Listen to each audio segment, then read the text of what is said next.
اس کے بعد جو نجاسات میں جس کو شمار کیا جاتا ہے وہ ہے کتا اور سور۔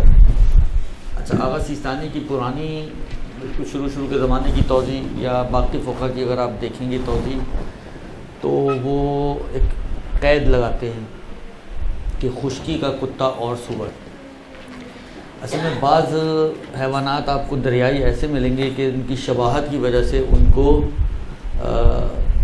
مختلف حیوانات کے ساتھ یا مختلف جو ہے وہ چیزوں کے ساتھ شباہت کی بنا پر ان کے نام اسی کے اوپر رکھے گئے۔ مثلا اسٹار فش ستارے جیسی ہوتی ہے، لہٰذا اس کا نام اسٹار فش ہے۔ اسی طریقے سے کتا اور سور دریائی وہ پاک ہیں۔ آغا سیستانی کے دفتر سے ایک دفعہ پوچھا تھا تو بقول ان کے وہ اصلا حقیقتاً تو وہ کتا اور سور ہی نہیں ہے۔ کتا سور جو ہوتا ہے وہ خشکی کا ہوتا ہے، تو وہ جو لکھتے بھی ہیں خشکی کا، ایسا نہیں ہے کہ وہ دو طرح کے کتا اور سور مانتے ہیں، ایک خشکی کا ایک دریائی، اور خشکی کے کتے اور سور کو نجس مانتے ہیں اور دریائی کتے اور سور کو پاک مانتے ہیں۔ اس کا صرف شباہت کی بنا پر ممکن ہے نام ان جیسا ہو، لیکن حقیقتاً وہ کتا اور سور نہیں ہوتے ہیں۔ کتا اور سور جو ہے وہ وہی کتا اور سور ہے جو خشکی میں پائے جاتے ہیں اور وہ نجس ہیں۔ کتے اور سور کے تمام اجزاء، حتیٰ وہ اجزاء جن میں روح نہیں بھی ہوتی، جو مردار میں کہا تھا کہ وہ پاک ہوتے ہیں، حتیٰ وہ اجزاء کہ جن میں روح نہیں ہوتی، بال سے لے کر ناخن، ہڈی وغیرہ، پلس یہ کہ ان کی رطوبتیں، تھوک ہے، آنکھوں کا پانی ہے، ناک کا پانی ہے، پسینہ وغیرہ ہے، یعنی سمجھے کتا اور سور سر سے پیر تک جو کچھ بھی اس میں ہو، خشک و تر، روح یا بے روح، سب کا سب جو ہے وہ نجس ہے۔ اس کے بعد کتے اور سور کے بعد جس کا تذکرہ کیا جاتا ہے وہ ہے کافر۔ اب کافر کی تعریف کرتے ہیں، پہلے تو فرماتے ہیں کہ کافر کسے سے مراد کیا ہے۔ کہتے ہیں کہ جو خدا یا خدا کی وحدانیت کو نہ مانتا ہو، یا رسول کی رسالت اور رسول کی ختم نبوت کا قائل نہ ہو، یہ تو کافر ہی ہیں۔ جو خدا کے وجود کا منکر ہو، جو خدا کی وحدانیت کا منکر ہو، جو نبی کی رسالت کا منکر ہو یا ان کی ختم نبوت کا منکر ہو، یہ سارے کے سارے جو ہیں وہ کافر شمار ہوتے ہیں۔ اسی طریقے سے غالی، غلو کا مطلب یہ ہے کہ حد سے بڑھا دینا، یعنی وہ افراد کہ جو ائمہ میں سے کسی ایک کو خدا مانے یا یہ کہیں کہ خدا ان میں حلول کر گیا ہے، ان کو کہتے ہیں غالی، یعنی خدا ان کے اندر سمو گیا ہے۔ جیسا جگ میں پانی آتا ہے، اسی طرح یہ ظرف ہیں اور خدا ان کے اندر مظروف کے طور پر داخل ہو گیا ہے، ہاں، ان کو کہتے ہیں غالی۔ تو غالی بھی کافر ہیں۔ اسی طریقے سے خارجی اور ناسبی۔ اچھا، آغا سیستانی نے خارجی اور ناسبی کو ایک ہی شمار کیا ہے، ہو سکتا ہے ایک ہی مراد ہو، یعنی ان سے مراد خارجی اور ناسبی سے مراد وہ ہے کہ وہ افراد کے جو ائمہ علیہ السلام سے دشمنی کا اظہار کریں، دشمنی رکھیں نہیں، اظہار دشمنی کریں۔ دیکھیں عام طور پہ فقہ کی اگر آپ دوسروں کی کسی کی توضیح دیکھیں گے، اس میں خارجی کو الگ تعریف کی ہے، ناسبی کی الگ تعریف ہے۔ خارجی یعنی وہ افراد کے جو امام علیہ السلام پر خروج کریں، یعنی ان کے مقابلے میں آ جائیں، مثلا اہل صفین و اہل نہروان، یہ خوارج ہیں کہ جنہوں نے خروج کیا امام برحق پر۔ ناسبی جو تعریف وہ لوگ کرتے ہیں وہ کہتے ہیں ناسبی وہ ہیں کہ جو اظہار عداوت کریں۔ اظہار عداوت کے لیے ضروری نہیں کہ جنگ بھی کرے انسان،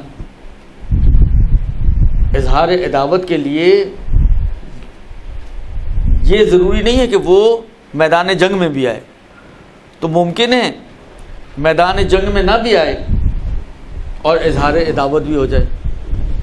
اس اعتبار سے وہ دونوں کو تھوڑا سا الگ الگ کرتے ہیں. لیکن آغا سیستانی کی توضیح اگر آپ دیکھیں گی تو اس میں دونوں کو ایک ہی سے تعبیر کی ہے. خوارج و نواصب یعنی وہ افراد کے جو اظہار دشمنی کریں ائمہ علیہ السلام پر. اب یہ اظہار دشمنی چاہے جنگ کے ساتھ ہو چاہے بغیر جنگ کے ہو, تو دونوں کو انہوں نے کانہ مرج کر دیا ہے تاریخ میں. یہ بھی کافر ہیں, درست.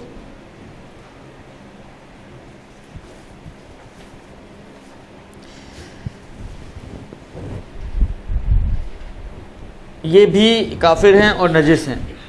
اسی طریقے سے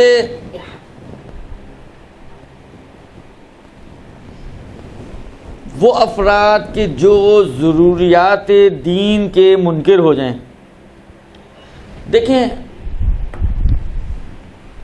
ضروری دین ہوتا کیا ہے, توضیح میں بھی جب آپ تقلید کا چیپٹر پڑھتے ہیں وہاں پہ بھی آپ نے یہ لفظ سنا ہے کہ اصول دین, ضروریات دین اور مسلمات اور قطعی امور کے علاوہ تقلید ہوتی ہے. یہ ضروریات دین ہوتی کیا چیز ہے؟ اب اصل میں یہ ایک منطقی اصطلاح ہے, لیکن اس کو اگر آسان بہت بنانا چاہوں, بہت ممکن ہے شاید ایکوریٹ نہ بنے تعریف, لیکن سمجھانے کے لیے بالآخر عوامی لیول پر اگر اس کو آپ لانا چاہیں تو ممکن آپ یہ کہیں کہ ضروریات دین, دین کا وہ حصہ, احکام دین کا وہ حصہ کہ جس کو تمام مسلمان بلا استثناء مانتے ہوں. اس کی شکل بگاڑ دیں وہ ایک الگ بحث ہے, جزیات میں اختلاف ہو جائے یہ ایک الگ بحث ہے, لیکن اصل چیز کو مانتے ہوں. نماز, کوئی مسلمان فرقہ آپ کو ایسا نہیں ہوگا جو کہے میں مسلمان ہوں اور نماز کو نہ مانتا ہوں. روزہ, کوئی مسلمان فرقہ آپ کو ایسا نہیں ملے گا جو یہ کہے کہ ہم مسلمان ہیں مگر ہماری شریعت میں روزہ کوئی چیز نہیں ہوتی. جو بہت ہی موٹی موٹی چیزیں نا آپ کے دین کی, وہ تقریباً اصل عنوان ان کا روزہ ضروریات دین میں سے. اس کے اندر کسی مسلمان کو اختلاف نہیں ہے کہ اصل وجوب روزہ میں, ہاں یہ ہو سکتا ہے کہ روزہ شروع کب ہونا چاہیے, ختم کب ہونا چاہیے, ٹوٹے گا کس سے نہیں ٹوٹے گا, ان جزئیات کے اندر اختلاف ہو سکتا ہے. یا مثلا فرض کریں نماز, نماز کو سب مانتے ہیں, اما نماز کن کن چیزوں سے باطل ہوتی ہے؟ ہاتھ کھول کے پڑھنی ہے, ہاتھ باندھ کے پڑھنی ہے, سجدہ مہر پہ کرنا ہے, بغیر مہر کے بھی سجدہ ہو جاتا ہے, ہاتھ کھول کے پڑھنی ہے, ہاتھ باندھ, آخر یہ جزئیات کے اندر اختلاف موجود ہے. لیکن نماز ہے یا نہیں ہے دین میں؟ تو سب کہیں گے ہاں ہے, درست. مغرب 3 رکعت ہے, ظہر عصر عشاء 4 رکعت ہے, فجر 2 رکعت ہے, اس میں کسی کو بھی اختلاف نہیں. کوئی فرقہ آپ کو ایسا نہیں ملے گا کہ سنی کہ شیعہ کہ جو کہے جی مغرب 4 رکعت ہے, فجر جو ہے 3 رکعت ہے. یہ سب مانتے ہیں کہ 2 4 4 3 4, درست. ان کو کہتے ہیں ضروریات دین. جو اصل میں ضروری کا مطلب ہوتا ہے اتنا روشن اور واضح ہونا. ضروریات دین یعنی دین کا وہ حصہ جو اتنا روشن اور واضح ہے کہ کوئی اختلاف کی اس میں گنجائش ہی نہیں ہے, درست. اس کو کہتے ہیں ضروریات دین. حجاب نام کی کوئی چیز آیا دین اور شریعت میں ہے یا نہیں ہے؟ کوئی مسلمان نہیں ہوگا جو کہے ہم مسلمان ہیں مگر دین میں تو حجاب ہوتا ہی نہیں ہے. جھوٹ کا حرام ہونا, غیبت کا حرام ہونا, تہمت کا حرام ہونا, زنا کا حرام ہونا, شراب کا حرام, یہ موٹی موٹی جو چیزیں ہیں یہ ساری تقریباً آپ کو ایسی ہوں گی کہ جن کے اوپر کسی دلیل کو بھی قائم کرنے کی ضرورت نہیں ہوتی. جو اتنا روشن, یعنی ایک فقیہ جب نماز کے اندر بات شروع کرے گا, اجتہاد شروع کرے گا, تو وہ اس پر اجتہاد نہیں کرے گا کہ نماز واجب ام لا, واجب بھی ہے یا نہیں, اس لیے کہ تو معلوم ہے دیگر واجب ہے. وہ بحث شروع کرے گا آگے کی چیزوں سے. تو یہ جتنے بھی ٹائٹلز ہیں جو بہت ہی موٹے موٹے اسلام کے ٹائٹلز ہیں, یہ وہ چیزیں ہیں کہ جس کے اندر کسی نے کوئی اختلاف نہیں کیا ہے, لہذا یہ بہت روشن اور واضح ہیں کہ یہ دین کا حصہ ہیں. اگرچہ ان کی جزئیات کے اندر اختلافات پائے جا سکتے ہیں, جزیات میں اختلاف ہونے سے ان کے ضروری دین ہونے کے اوپر کوئی اثر نہیں پڑتا۔ اب کوئی اتنی روشن اور واضح چیز ہو کہ یہ دین کا حصہ ہے، کوئی اس کا انکار کر دے تو یہ کہلائے گا ضروریات دین کا منکر، اور یہ اگر کوئی ضروریات دین کا انکار کرے تو یہ بھی بقول آغا سیستانی کے اور دوسرے فقہا کے کہ یہ بھی کافر ہو جائے گا۔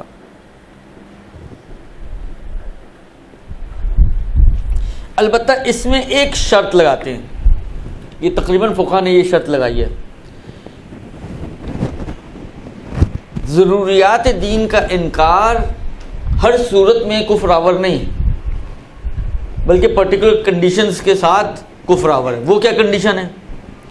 کنڈیشن یہ ہے، کہتے ہیں کہ ضروریات دین کا انکار اس وقت کفر آور ہے اور کافر بناتا ہے انسان کو کہ جب اس کے انکار کا نتیجہ یا لازمہ یہ نکلے کہ گویا آپ نبی کو تکذیب کر رہے ہوں۔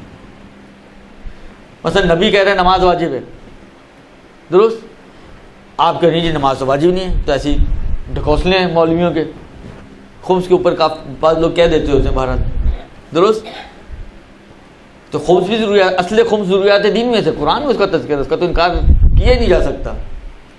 خلاصہ یہ کہ آپ اگر انکار کریں مگر انکار ایسا ہو کہ جس انکار کا نتیجہ یہ نکل رہا ہو کہ گویا آپ رسول کی تکذیب کر رہی ہیں، رسول کو جھٹلا رہی ہیں، وہ کہہ رہے ہیں واجب ہے، آپ کہہ رہی ہیں واجب نہیں ہے، واجب نہیں کا مطلب کہ اس کا مطلب رسول جھوٹ بول رہے ہیں۔ یہ کب ہوتا ہے؟ یہ اسی وقت ہوتا ہے جب آپ جس کو کہیں ہوش و حواس میں سمجھتے بوجھتے ہوئے انکار کریں۔ ایک مرتبہ انکار ہوتا ہے انسان کا لیکن کسی شبہے کی وجہ سے ہوتا ہے۔ اچھا یہ میں آپ کو بتاؤں میرا اپنا ذاتی نظریہ، واللہ عالم بالصواب، دلوں کے حال تو اللہ بہتر جانتا ہے کہ انسان کے دل میں کیا ہے، لیکن میں ذاتی طور پہ یہ سمجھتا ہوں کہ اگر کوئی خاتون پردے کا انکار کرتی ہے، یا مثلا فرض کریں کوئی جو ہے آ کے خمس کا انکار جیسے میں نے کہا بعض اوقات کر دیتے ہیں، یا فرض کریں کوئی اور اس قسم کی بڑی غلطی کا مثلا کوئی علی کو اللہ ماننا شروع کر دیتا ہے، تو نارملی جو جتنا میں نے دیکھا ان لوگوں کو، یہ کوئی نہ کوئی فطور ذہن میں آ جاتا ہے اور وہ ایسا اٹکتا ہے کہ جس کی بنا پر وہ اس نظریے کے قائل ہو جاتے ہیں۔ آج اگر کوئی کسی میں اتنی جرت ہو کہ وہ ان کے فطور کو صاف کر سکے، ان کی جو غلط فہمی ہے، جو اشتباہ ان کے ذہن میں پھنسا ہوا ہے، جو یہاں پر آ کے اٹک جاتی ہے نا چیز بعض اوقات، وہ اٹکی ہوئی چیز کو نکال سکے، یہ بھی مان جائے گا۔ یہ اس قسم کا انکار کفر آور نہیں ہے۔ ہم تو ہر کسی کو کافر بڑے آرام سے بنا دیتے نا، کسی کے بارے میں سنا وہ علی اللہ والا، آپ کہتے ہیں کافر ہو گئے۔ خاتون نے حجاب کی بات کے انکار کیا کہ میں حجاب نہیں مانتی، تو اس زمانے کے لوگوں کا مسئلہ تھا، آج اس 21ویں صدی میں کون حجاب کر سکتا ہے؟ اب دیکھیں یہ اس کی باتیں بتا رہی ہیں کہ کچھ اٹکا ہوا ہے اس کے دماغ میں، یہ جو اس کے الفاظ ہیں نا یہ خود بتاتے ہیں کہ اس کے دماغ میں کچھ اٹکا ہوا ہے، کسی نے کوئی شبہ ڈالا ہوا ہے، اور اس شبہ نے اتنی جڑ پکڑی ہوئی ہے کہ جس کی وجہ سے وہ اس کے آگے بات اس کے ہضم ہی نہیں ہو رہی ہے، لہذا وہ انکار کر رہی ہے۔ یا خمس کا مسئلہ ہے، تو نارملی یہ اس وقت ہوتا ہے کہ جب انسان کو پتہ ہو، کوئی شبہ نہ ہو، جانتے بوجھتے اگر انکار کرے تو وہ مستلزم تکذیب نبی ہوتا ہے، اور جب تکذیب نبی بنے گی یعنی انکار ایسا ہو جس سے نبی کو جھٹلانا لازم آئے تو وہ انکار ضروری کفر آور ہوگا۔ اما اگر یہ انکار ملازمہ نہ ہو، کوئی ربط نہ بن رہا ہو کہ اس کی وجہ سے آپ کہیں گویا اس نے نبی کو جھٹلا دیا، تو پھر وہ کفر آور نہیں بنے گا۔ لہذا دھیان رکھیں اس بات کا کہ اتنی جلدی کسی کی کفر کے فتوے صادر نہ کریں، آسان مرحلہ نہیں ہے۔ بالآخر یہ گنجائشیں بہت موجود ہوتی ہیں جو ہم لوگ ماشاءاللہ ان ساری چیزوں کو چھوڑ چھاڑ کر کودتے پھلانگتے ہوئے پہلی صف میں پہنچ جاتے ہیں اور کفر کا انکار کفر کے فتوے صادر کرنا شروع کر دیتے ہیں۔ بس فرماتے ہیں کہ ضروری دین کا انکار اس انداز سے ہو کہ پیغمبر صلی اللہ علیہ وآلہ وسلم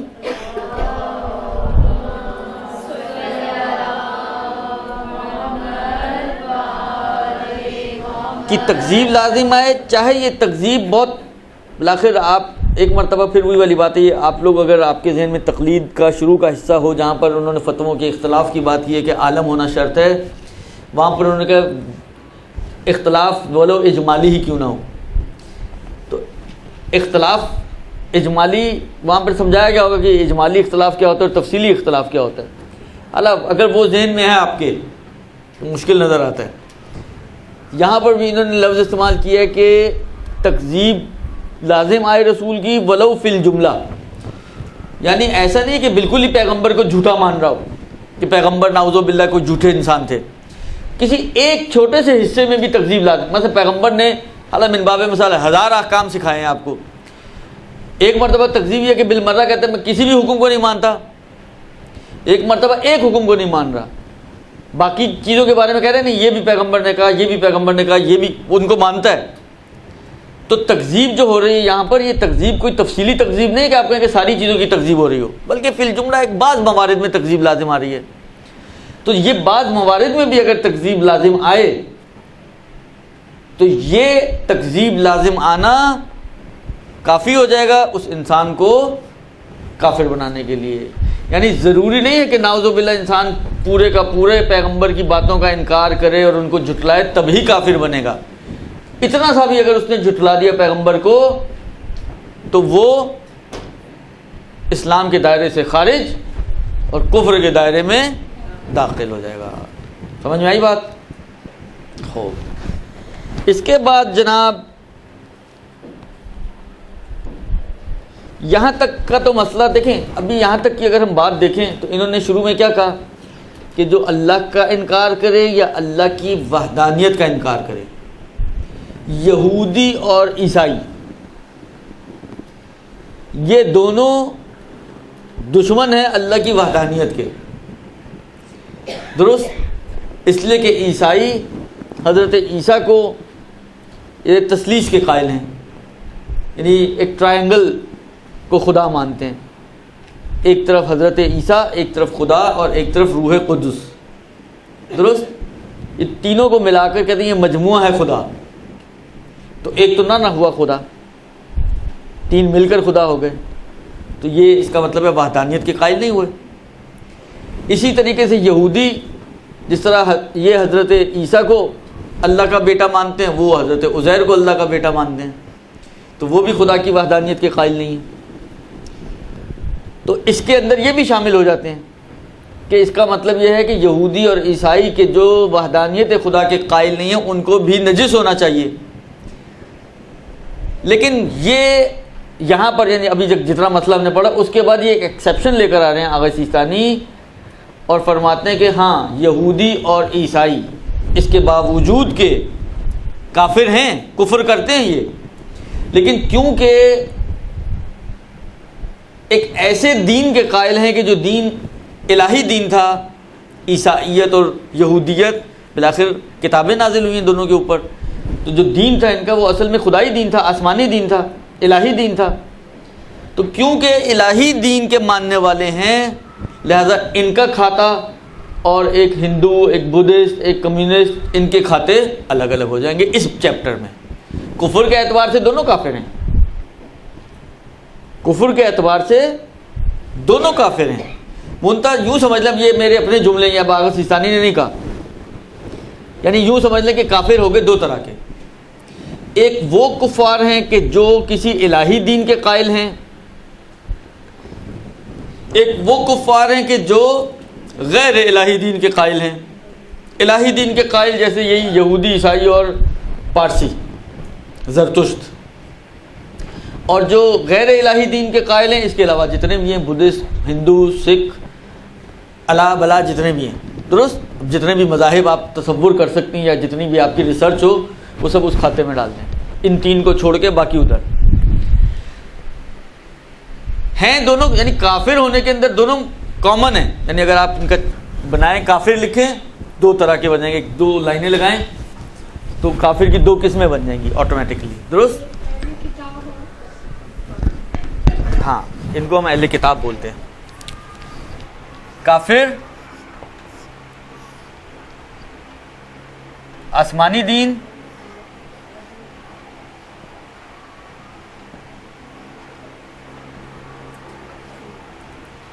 غیر آسمانی دین، یعنی خود ساختہ دین. درست، ان کو ہم کہتے ہیں اہل کتاب. یہ غیر اہل کتاب ہیں. اب یوں سمجھ لیں کہ ان کو اس اہل کتاب ہونے کا ایک شریعت نے بینیفٹ دے دیا. درست ہے تو دونوں ہی کافر, لیکن ایک کیونکہ بیچ میں اہل کتاب ہیں تو شریعت ان اہل کتاب والے کافروں کو, کیونکہ تھوڑا سا بہرحال ان سے تو ڈفرینس ہے نا, وہ تو بالکل ہی ٹریک سے اترے ہوئے ہیں, یہ ٹریک پر تھے بعد میں ٹریک سے اترے ہیں, تو ان کو اس ٹریک پر ہونے کا ایک بینیفٹ مل رہا ہے کاننا. وہ انشاءاللہ قیامت میں دیں گے, ابھی تو دنیا کی بات ہو رہی ہے. درست. تو یہ جو ہیں کیا کہتے ہیں اہل کتاب, ان کو ایک بینیفٹ مل رہا ہے دنیا میں. یہ صرف سمجھانے کے لیے میں آپ کو بول رہا ہوں, اللہ ایسا نہیں ہے, یعنی یہ تو اللہ کو ہی پتا تھا کہ کیوں اللہ نے یہ قرار دیا اور کیوں وہ قرار دیا. یہ ایک سمجھانے کے لیے کہ بالآخر یہ الہی دین کے قائل تھے, تو اس کا ایک بینیفٹ ان کو یہ مل رہا ہے کہ آغا سیستانی اور بہت سے دوسرے, حتیٰ اس میں آغا رہبر بھی شامل ہیں, آغا سیستانی آغا رہبر یہ دونوں قائل ہیں اس بات کے کہ یہ اہل کتاب پاک ہیں, کافر ہیں لیکن پاک ہیں. پاک ہونے کا مطلب یہ نہیں کہ مسلمان بھی ہیں, پاک ہونے کا مطلب یہ نہیں کہ مسلمان بھی ہیں, پاک ہیں لیکن کافر بھی ہیں, پاک والے کافر. درست, یہ پاک والے کافر ہیں. یہ آغا سیستانی اور آغا خامنہئی کا نظریہ.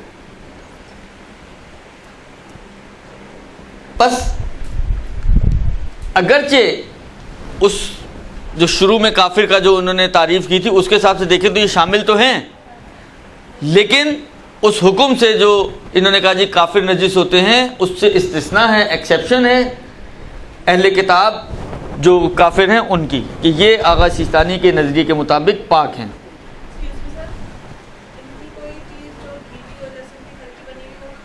پاک ہیں تو کھایا, مطلب دیکھیں یہ جو کھانے پینے کے مسائل آتے ہیں, مثلا کوئی کرسچن کرسمس پہ آپ کو کیک بنا کے بھیج دے, یا کوئی پڑوسن ہے بالآخر گائے بگائے کچھ نہ کچھ ٹرائی کرتے رہتے ہیں مسالہ چینل اور پتہ نہیں اعلیٰ والا چینل سے, تو اس کے بعد پھر پہلا تجربہ آپ پر ہی کرتے ہیں تو آپ کو کچھ نہ کچھ بھیج دیتے ہیں, تو کھا سکتے ہیں نہیں کھا سکتے ہیں. آغا سیستانی کیونکہ دیکھیں مسئلہ جو کھانے پینے کا آتا ہے, اگر وہی گوشت وغیرہ والا تو پچھلی کہانی سنا چکا ہوں میں, وہ تو کلیئر ہو گیا کہ یہ گوشت بالآخر مسلمانوں کے بازار سے لے کر آ رہے ہیں, لہٰذا اتنا مسئلہ نہیں ہے گوشت کا. اصل مسئلہ آتا ہے وہ نجاست کا, کہ گیلا ہاتھ انہوں نے ٹچ کیا ہو, لیکن یہ نجیسی نہیں ہے اگر ٹچ کر بھی لیا ہو. فرض کریں پکوڑے اس نے اپنے ہاتھ سے یوں یوں کر کے بنائے ہوں, درست, اور ہاتھ سے بیسن گھولا ہو, تو کیا ہوگا؟ کچھ بھی نہیں ہوگا. اگر یہی کام ہندو کرے, کوئی سکھ کرے, تو مسئلہ ہے کہ وہ سارا میٹیریل جو ہے وہی نجس ہو گیا نا. اب وہ نجس ہو گیا, وہ تل کے دے بغیر تلے دے جس طرح بھی کھلائے گی آپ کو, وہ بالآخر نجس ہے, وہ نہیں کھا سکتے. لیکن یہ نجس ہی نہیں ہوئے تو مسئلہ ہی سارا آٹومیٹکلی ختم ہو جاتا ہے. درست, زیادہ ہم کیا کے پکوڑے کھا سکتی ہیں آپ. خوب جی, اس کے بعد فرماتے ہیں کہ جس طریقے سے کتے اور سور کا مسئلہ ابھی گزرا کہ کتا اور سور اپنے تمام اجزاء کے ساتھ, چاہے روح والے ہوں چاہے بغیر روح کے ہوں, تمام رطوبتیں, یہی حال کافر کا بھی ہے. کافر اپنے تمام اجزاء کے ساتھ نجس, چاہے وہ اس کے اجزاء روح والے ہوں چاہے بغیر روح کے ہوں, اس کی تمام رطوبتیں سب کچھ نجس ہے. اب یہاں پر ایک روایت بھی آپ کو سناتا چلوں. ناسوی اوپر بھی گزری تعریف. ناسوی کون ہے؟ کہ جو اظہار دشمنی کرتے ہیں اہل بیت علیہ السلام کے. ایک روایت ہے, امام علیہ السلام فرماتے ہیں کہ ان اللہ لم یخلق خلقا انجس من الکلب, پروردگار عالم نے کوئی مخلوق کتے سے زیادہ نجس خلق نہیں کی. لم یخلق خلقا, کوئی بھی مخلوق خلق نہیں کی, انجس من الکلب, جو کتے سے نجس ہو. لیکن والناسب لنا اہل البیت انجس منہ, جو ہم سے اظہار دشمنی کرتا ہے, جو ناسبی ہے, وہ اس کتے سے بھی زیادہ نجس ہے. تو ناسبی اس روایت کے حساب سے اس پوری کیٹیگریز میں سب سے خبیث ترین جو کافر ہے وہ ناسبی ہے, جو ائمہ کے ساتھ اظہار دشمنی کرے. ان اللہ لم یخلق خلقا انجس من الکلب, یہ کلب کاف والا ہے, قاف نہیں, یہاں وَالنَّاسِبُ لَنَا أَهْلَ الْبَيْتِ أَنْجَسُ مِنْهُ. خوب، یہ جناب علی ہو گیا کافر. اب ایک طبعیت کا مسئلہ آتا ہے، فعلاً میں اس کو ڈراپ کر رہا ہوں اس لیے کہ ابھی اتنا زیادہ ہمارے معاشرے کا کوئی پیش آنے والا مسئلہ نہیں ہے. ہاں، ایک مسئلہ کہ اگر کسی شخص کے بارے میں بالآخر جب مکس معاشرہ ہوتا ہے تو وہاں یہ زیادہ مشکلات ہوتی ہیں. ہمارے معاشرے میں بھی اب آہستہ آہستہ بڑھتی جا رہی ہیں مشکلات، لیکن جو مکس معاشرے ہیں، دبئی میں چلے جائیں بڑی پریشانی ہے اس چیز کی. وہ کھانا وانا کھا کے جب ڈکار لیتے ہیں تو پتہ چلتا ہے رام چند کے ہاتھ کا کھانا کھایا آپ نے. وہ اس قسم کی مشکلات ہیں وہاں پر. انڈیا میں چلے جائیں تو وہ بڑی مشکلات ہیں، اور باہر کے ملکوں میں چلے جائیں تو یہ مشکلات ہیں. اب مسئلہ یہ ہے کہ اگر کسی شخص کے بارے میں معلوم نہ ہو کہ یہ مسلمان ہے یا نہیں، درست، ایک مشکوک شخص کہ جس کا اسلام مشکوک ہو، نہیں معلوم مسلمان ہے، نہیں معلوم. مثلا جس طرح فرض کریں پارلرز میں مردوں کے اندر بھی یہ مشکل ہے اس وقت اور خواتین کے اندر بھی ہے. آپ پارلر میں جاتی ہیں، ایک خاتون کام کر رہی ہے، آپ کو کیا پتہ مسلم ہے یا کافر ہے، ہندو ہے، سکھ ہے، کرسچن ہے، کیا ہے، آپ کیا معلوم. اور اب میں نے کہا نا یہ آہستہ آہستہ بڑھتی جا رہی ہیں چیزیں. اسی طرح مردوں کے سیلون میں بھی جائیں تو بعض اوقات وہاں پر جو ہے وہ ہندو کھڑے ہوئے ہوتے ہیں لڑکے، تو وہ تو معلوم ہو جائے تو ٹھیک ہے، لیکن اگر معلوم نہ ہو کہ یہ مسلم ہے یا کافر ہے تو یہاں پر جو شروع میں آپ کو میں نے قاعدہ طہارت سمجھایا تھا نا، یہاں پہ قاعدہ طہارت جاری ہوگا اور اس کو پاک مانا جائے گا. یعنی اگر اس کا گیلا ہاتھ یا اس سے آپ نے اپنا کام کروایا، دیکھیں بعض اوقات کیا ہوتا ہے بعد میں پتہ چل جاتا ہے، 2 دن بعد پتہ چل رہا ہے وہ تو کافر ہے یا وہ تو ہندو ہے مثلا یا سکھ ہے مثلا، تو کہانی گئی ہاتھ سے.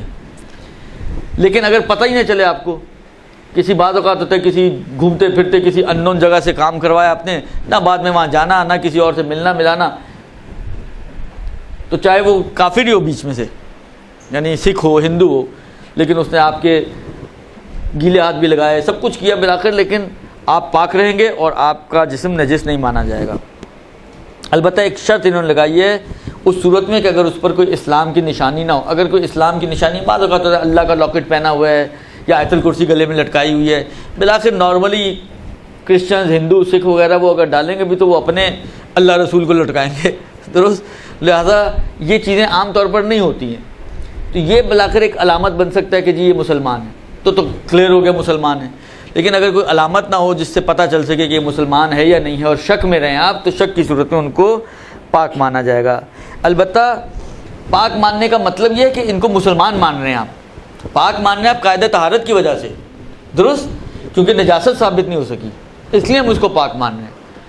تو پاک ماننے کا نتیجہ، جس طرح میں نے ابھی اہل کتاب میں بھی کہا نا پاک ہیں، لیکن اس کا مطلب یہ نہیں کہ مسلمان ہیں کافر لیکن پاک ہیں، پاک والے کافر. اسی طریقے سے یہ شخص بھی جو مشکوک ہے، احکام کے اعتبار سے آپ نے اس کو پاک مان لیا، لیکن اس کا مطلب نہیں کہ یہ مسلمان ہے. اب آپ کہیں جی پاک ہے پس مسلمان ہے تو یہ کسی مسلمان لڑکی سے شادی بھی کر سکتا ہے، مر جائے تو اس کو مسلمانوں کے قبرستان میں بھی دفنایا جا سکتا ہے. یہ سب کچھ نہیں ہوگا.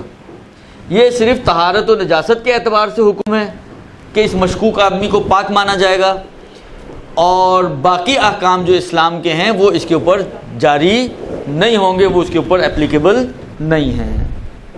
اسی طریقے سے فرماتے ہیں کہ حالانکہ انہوں نے یہ اس کو الگ سے مسئلہ بیان کیا، یہ جو ناسبی میں چلا جانا چاہیے اصولاً تو، کہ اگر کوئی شخص ائمہ علیہم السلام سے کسی ایک کو بھی دشمنی کی بنا پر گالی دیتا ہے تو وہ بھی کافر ہے، یعنی وہ بھی نجس ہے، اس کو بھی نجس مانا گیا ہے.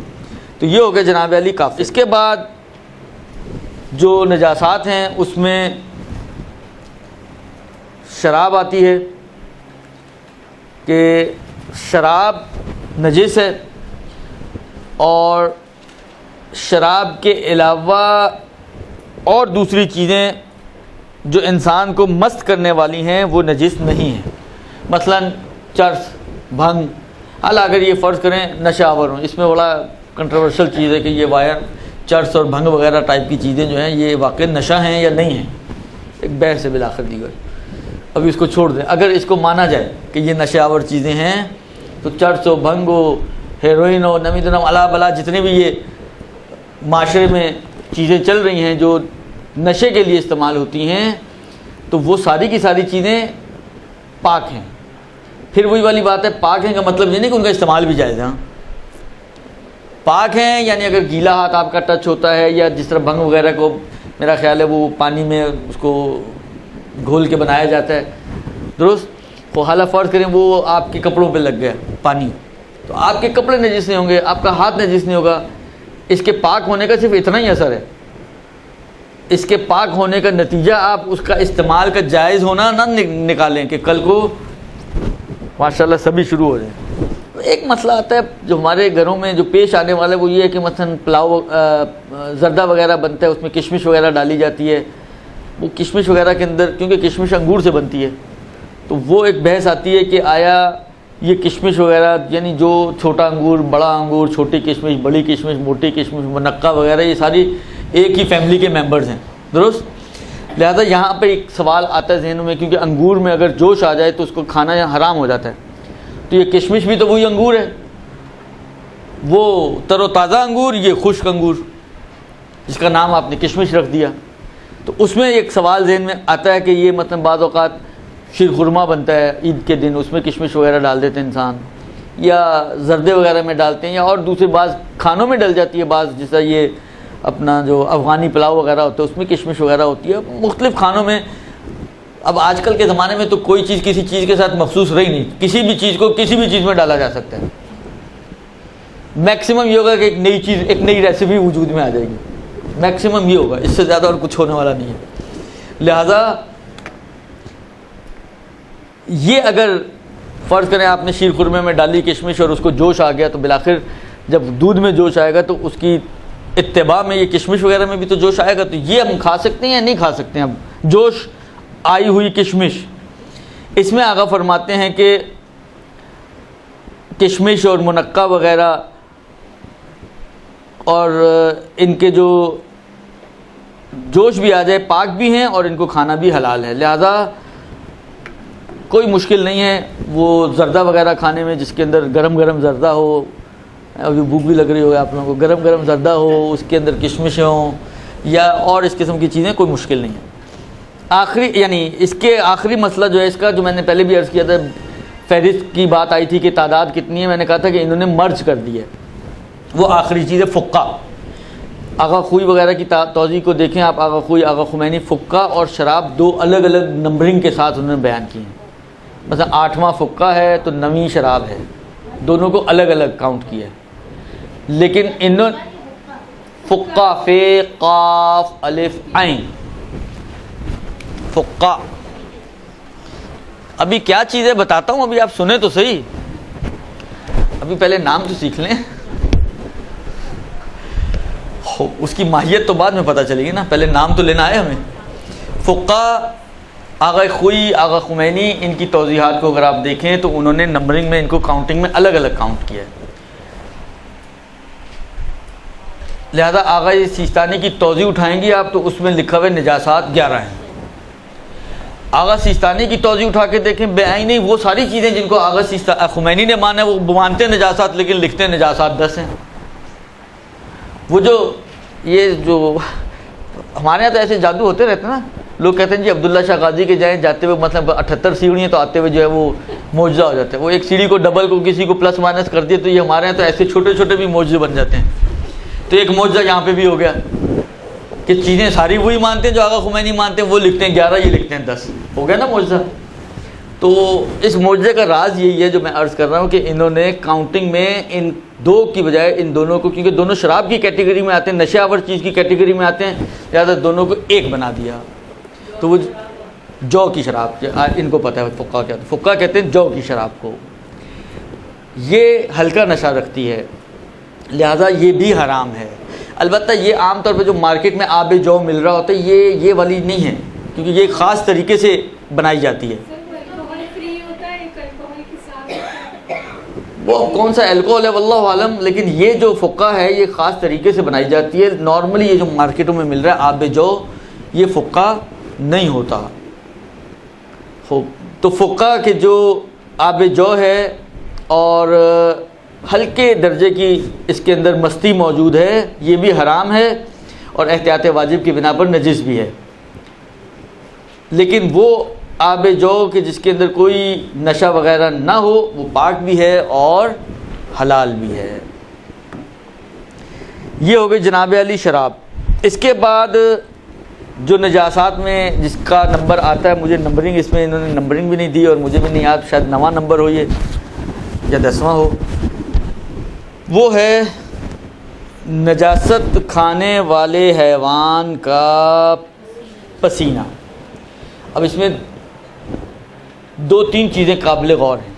ٹائٹل تو عام طور پہ یہی دیتے ہیں، نجاست کھانے والے حیوان کا پسینہ۔ پہلا تو یہ کہ یہ حیوان کون سا؟ سارے حیوان، مثلا فرض کریں کسی بکرے نے کھانا شروع کر دیا انسانی نے کسی نجاست کو، ایک۔ پھر نجاست کھانے والا، تو نجاست کون سی نجاست؟ تمام نجاستیں مثلا یا کوئی خاص نجاست؟ اور نجاست کھانے والا حیوان، کھانے والا، یہ کھانے والا یعنی ایک آدھ دفعہ بھی منہ مار لے تب بھی شامل ہو جائے گا یا نہیں؟ کھانے والے سے مراد کچھ اور ہے؟ تو یہ تینوں چیزیں تھوڑی سی وضاحت چاہتی ہیں۔ جہاں تک حیوان کا تعلق ہے تو یہ اونٹ سے مربوط مسئلہ ہے، غیر اونٹ کے اندر یہ مسئلہ نہیں ہے، درست؟ یہ صرف اونٹ کا مسئلہ ہے، نجاست کھانے والا اونٹ ایک۔ دوسرا یہ کہ نجاست سے مراد انسانی فضلہ، انسانی پاخانہ، صرف انسانی پاخانہ، جو فہرست آپ نے گنی ہے اب تک آخر میں پہنچ گئے ہم، ان میں سے صرف انسانی فضلہ، اگر اونٹ کوئی انسانی فضلہ کھانے کا عادی ہو جائے، ایک آدھ دفعہ منہ مارنا بھی کافی نہیں ہے، اس کی روٹین اور عادت یہ ہو جائے کہ وہ انسانی فضلہ ہی کھاتا ہو، تو اس اونٹ کا پسینہ جو ہے وہ نجس ہو جائے گا، درست جی؟ یہ تو ہو گیا فتوے کے اعتبار سے کہ نجاست کھانے والے اونٹ کا پسینہ نجس ہے، منتہا کھانے کی عادی ہو، کھانے کا عادی ہو جائے، اور نجاست بھی انسانی فضلہ۔